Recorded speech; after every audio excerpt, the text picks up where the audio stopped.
What age did you realize that you had a special gift? 9. I was 9 years old, and I was in a private Catholic girls' school, and I began to see lights around the nuns. And I looked sometimes, and as I looked, I realized I could see lights around some of the girls. But I made the mistake of telling my French teacher that her lights were brighter than Mother Superior's. And that didn't go over too well in a private Catholic school. So from that time on, I kind of suppressed it, but it didn't go away. It never left. It never left me. It never went away. And it did increase very naturally. I've been tested at UCLA for my ability. I didn't go there to be tested. I went there to learn more about Kirlian photography, the ability to photograph the human aura in everything that God creates. I find it absolutely fascinating. Fascinating. And I worked with them, and they wanted to work with me as a natural psychic. I have never read books on it. I have never had training. Everything about it is all natural. How did you meet your husband, Ed, and how did you two discover that you had the same interests?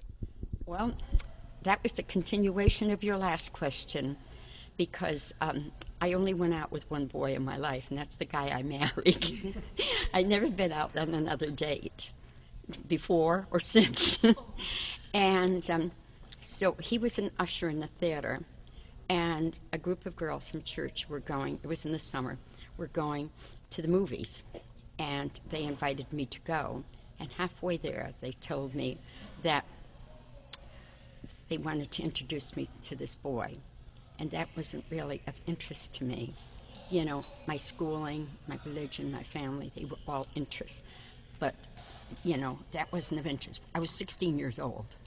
And so when we went in, I didn't realize he was the usher in the theater.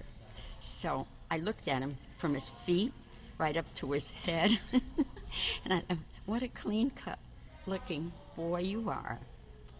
And then after the theater, after the movie was over, he said he was going to treat us girls to a nickel Coke. And I ordered an ice cream soda. And he, from that time on, way into our marriage, he would always say that he knew I was a gold digger from the first day because I ordered an ice cream soda when everybody else ordered a nickel Coke. And so he walked home with us, but his house was first. And he walked ahead of us like he faced us, but was walking backwards, talking to the four of us. And then one of the girls said, "Oh, Ed, we're almost to your house." And he ran across the street. I didn't see that young, athletic, 16-year-old boy. I seen my husband as he looked just before I lost him. And I wrote in my diary on the 23rd of June, 1943, "I'll spend the rest of my life with you." Yes. So it was definitely a continuation of the first question. Would you say it was love at first sight? Yeah, well, I would definitely say it was love at first sight. Yes, and there has been no other since. What has been the most haunted location you've ever visited? I think the United Kingdom has, you know, it's a very old area. We were involved in some extremely haunted places over there. But then all along our East Coast, Connecticut, and all along the East Coast there into the New England states is also very, very haunted because of all our old homes and tragedies that had occurred there through the years. Can spirits follow you home from a location? Mm-hmm. And they do. And they do, yes. So that's why you have to take a certain type of protection so that they don't do that. Can spirits communicate with us through our dreams? Yes, it's the easiest way for spirit communication to take place is on the dream level. And one final question. When people lie to you, what kind of aura do you see? So I have to really tell it's red here.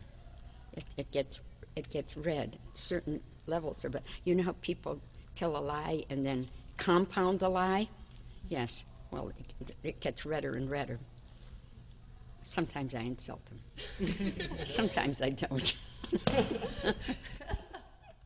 Well, thank you very much, and thank you for visiting us at California University. Welcome, dear. Thank you for having me.